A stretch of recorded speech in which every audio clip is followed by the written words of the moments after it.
Today, when our state celebrated the new hopes for world peace that Gorbachev and his policies helped to create. And so it seemed a good memory on this day that's dedicated to peace on earth and to people of goodwill. Here's Tom Stewart.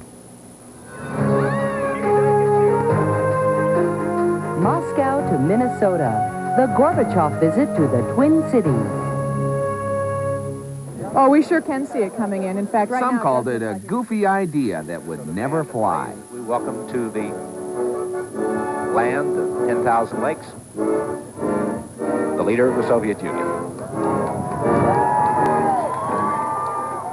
Yet on June 3rd, Gorby Mania officially arrived in Minnesota.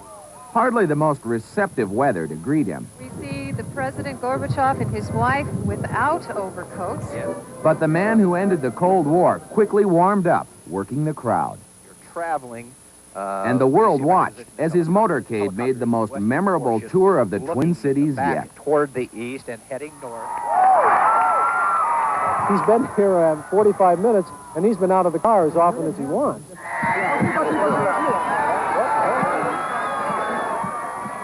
jumped out of his car and dove right into the crowd. I think everyone was surprised. First stop, the governor's residence, and the announcement of a new $100 million Gorbachev Research Center based in Minnesota.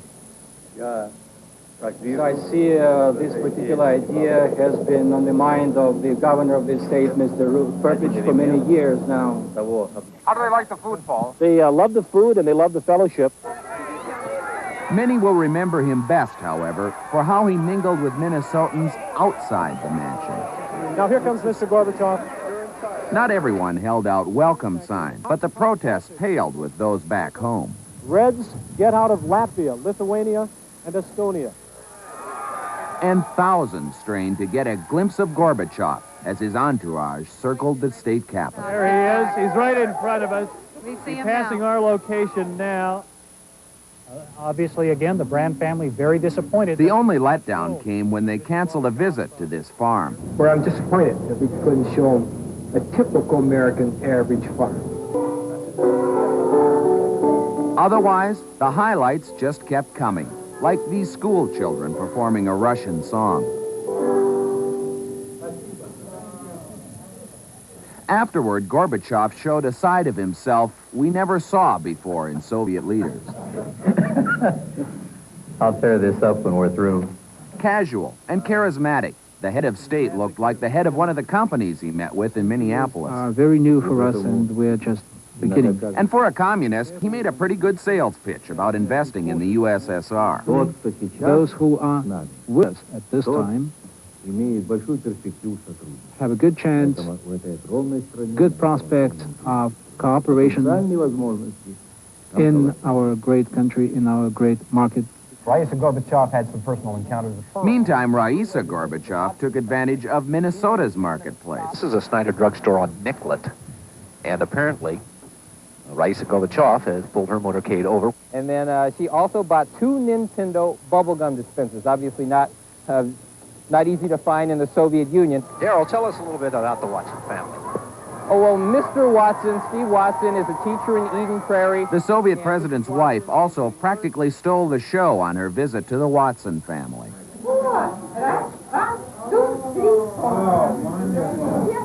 Raisa Gorbachev's questions about everyday life here touched those she talked to. And the mothers, your mother or your husband's mother, do they ever come over to help you with the children?